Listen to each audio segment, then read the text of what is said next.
కూర్చోపెట్టుకుని ఆఖరికి ఉయ్యాలో ఊపేటప్పుడు పడుకునేటప్పుడు కూడా మా అమ్మ కథ చెప్పమ్మా పడుకుంటానమ్మా, కథ చెప్పమ్మా పడుకుంటానమ్మా అనేవాడు.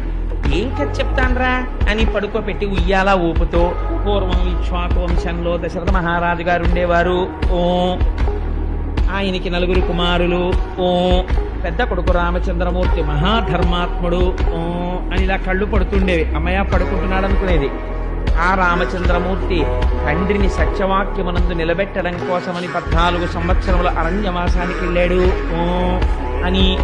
ఆయన అరణ్యవాసానికి వెళ్ళిన తర్వాత సీతమ్మ తల్లిని దుర్మార్గుడైన దశకంఠుడైన రావణాసురుడు అపహరించి తీసుకుపోయాడు అనేటప్పటికీ ఆ ఉయ్యాలలో పడుకున్న కృష్ణుడు ఒక్కసారి ఉయ్యాల్లోంచి లేచి లక్ష్మణ ఇలా పట్ట ధనస్సు అన్నట్టు.